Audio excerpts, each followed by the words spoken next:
Hello বন্ধুরা, আজকে আমি বানাবো মাছের মুড়ো দিয়ে পেঁপে শাক। তেজপাতা দিয়ে দিলাম, গোটা গরম মশলা দিয়ে দিলাম পুরনে। এখানে গোটা গরম মশলা বলতে এলাচি, দারচি দিয়ে একটু জিরা ফোড়ন দিয়েছি। দিয়ে আমি এখন পেঁয়াজ কুচি দিয়ে দিলাম। বন্ধুরা, এইভাবে খেলে খুবই ভালো লাগে। আমি এইভাবে করে খাওয়াই আমার বাচ্চাদেরকে।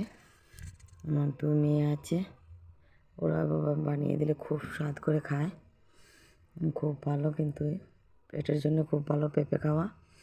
আমি মাছের মুড়োটা দিয়ে দিলাম। এইভাবে বানিয়ে খাবে, বানিয়ে খেলে খুব খুব ভালো লাগবে, আর আমিও খুশি হব। আমার রেসিপিটা দেখে আপনারা বানিয়ে খাচ্ছেন, সেটা যদি আমাকে কমেন্ট করে জানান, তাহলে আমি খুব খুশি হয়ে যাব। বন্ধুরা, আমি আপনাদের সাহায্যে একটু এগিয়ে যেতে চাই। আমাকে একটু সাহায্য করবেন, লাইক শেয়ার করে সাবস্ক্রাইব করে দেবেন। এখন আমি হলুদ গুঁড়া দিয়ে দিলাম। হলুদ গুঁড়া, এখন আমি লঙ্কা গুঁড়া দিয়ে দিয়েছি, জিরে গুঁড়ো, ধনে গুঁড়ো দিয়ে দিলাম। আমি পেঁপে শাক দিয়ে দিচ্ছি। পেঁপেগুলো আগে আমি কুড়িয়ে রেখেছিলাম, এখন অল্প অল্প করে দিয়ে দিচ্ছি। একটু নাড়িয়ে চাড়িয়ে ওটাকে নিচ উপর করে দেব, না হলে তো জ্বলে যাবে। জ্বলে গেলে তো দেখতেও ভালো লাগবে না, আর খেতেও স্বাদ আসবে না।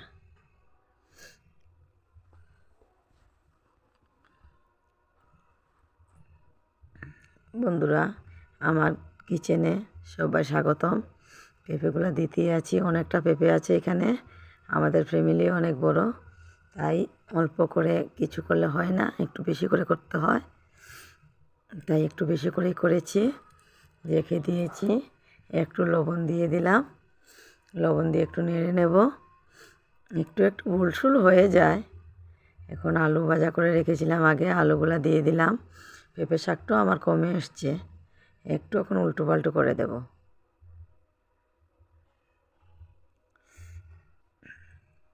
এখন একটু উপরে একটু ঘি ছড়িয়ে দেব।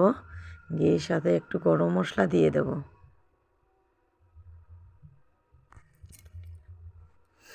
গরম মশলাটা আমার দেওয়া হয়ে গেছে। এখন আমি একটু নাড়িয়ে নেব।